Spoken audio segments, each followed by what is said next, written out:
Why isn't my baby gecko eating? The answer... Oh, wait, no. Oh, go ahead. No, let's do it again. Right. One of the most frequently asked questions we get is, why is my baby crested gecko not eating? The answer may surprise you. Most of the time, they are eating. And we're going to show off, like, what could be going on. Why does it look like they might not be eating? Or, you know, what can you try if it's actually not eating? Get down.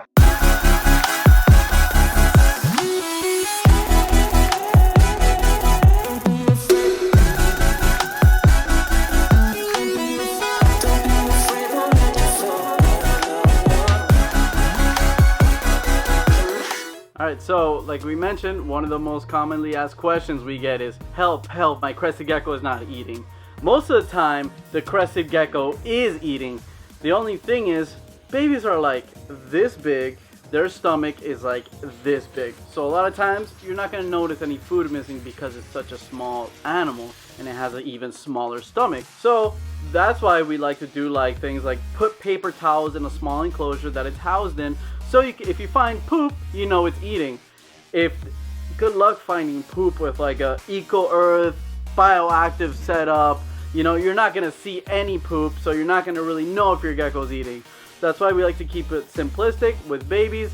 Much easier to find poop. It's pooping, you know it's eating.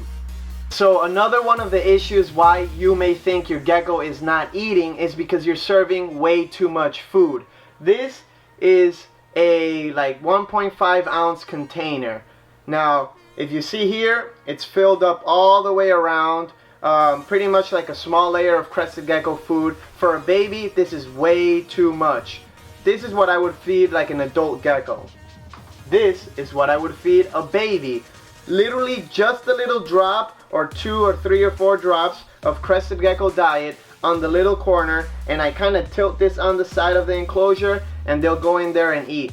Most of the time they don't even eat all that, but a healthy gecko isn't going to starve itself. So if you serve this amount of food and it doesn't eat it all, don't worry. As long as the husbandry's kept right, you gotta know that your gecko's not gonna starve itself.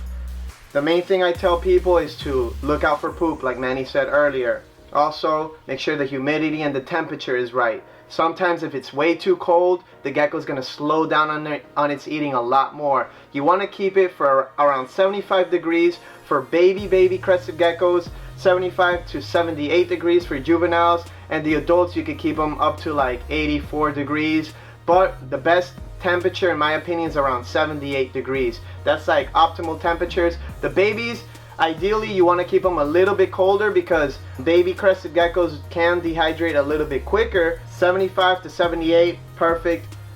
Humidity 60 to 80%, perfect. And the gecko is going to eat on its own. Nature will take its course and you won't have to worry about it. Now, if you're keeping a gecko in a big enclosure, it's going to be a lot harder for the gecko to find its food. You can certainly do that if you want, but don't get freaked out if you don't find poop or you think your gecko's not eating. Just watch the gecko, make sure it's acting right, and then you're going to be more confident that the gecko is already eating, because if the gecko's acting healthy, if it's not lethargic, then it's probably already eating. We keep our babies in little tubs just like this because it's easier to monitor them. You could keep 1 or 2 babies in there, 2 or 3, depends on how much foliage you have in there, and they're all going to do good. Keep an eye on them, and that's pretty much it. It's very easy. A couple other things that can affect the gecko's eating is times of the year. So during the winter time, even if you keep your house at optimal temperatures, they can still sometimes feel the seasonal changes. In the winter time, they do tend to slow down, so you're gonna see like a lot less eating, while in the summertime they usually pick up their eating and they're gonna eat a lot more. Now, worst case scenario that your gecko isn't eating, it has some kind of infection, virus, or a parasite. Generally, when these animals are sick, they do tend to go off food. So if you start seeing your gecko like lethargic, hips showing, spine showing, it might be some form of parasite or virus, and we'd recommend you take it to your nearest exotic animal vet to check it out to make sure it's none of those things. Those are the real reasons that the gecko will lay off of feeding. Sometimes, you know, we get picky animals too. Like some crescents only like mango or apricot. So varying the diet can help a picky eater eat more. And that's really about it.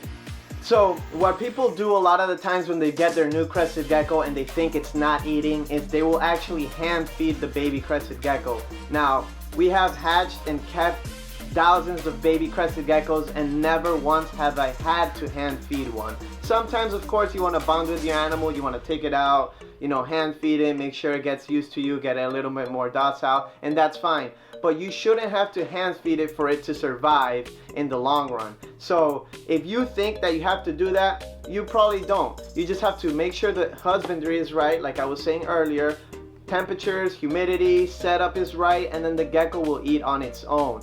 Now, when you feed crickets or something like that, you're gonna see your gecko eat because they're like opportunistic eaters. So as soon as they see a cricket walk by, they're gonna want to eat it right away. Whenever you put the crested gecko diet inside the tank, it's not necessarily going to eat in front of you. Keep in mind that these geckos are nocturnal and they come out in the evening at night when you're sleeping to go out to eat, and then they go back into their shelter. They don't like to move around too much, like aside from going to eating, maybe they'll walk around their enclosure too much, but during the day, they're not going to move around too much. They're going to stay in their, you know, leaves, foliage, or hide, and that's why people think they're not eating, because they don't see them, you know, physically going to the food bowl and eating when they put their food in there. So don't freak out. Nature will take its course. If you're keeping a healthy crested gecko, your husbandry is kept right, there's nothing to worry about, and your gecko will eat on its own, I promise. Alright guys, so we hope that this video put some of your worries to rest. If you like our content, make sure you hit the subscribe button down below. And we also have a Facebook, Instagram, Snapchat, Twitter. We post individual fire content on all those social media platforms. So if you like us and you have those, make sure you follow us. Also, check out our Patreon and USARC. That's what makes everything possible. Thank you guys so much, and we'll see you next week. In Port St. Lucie.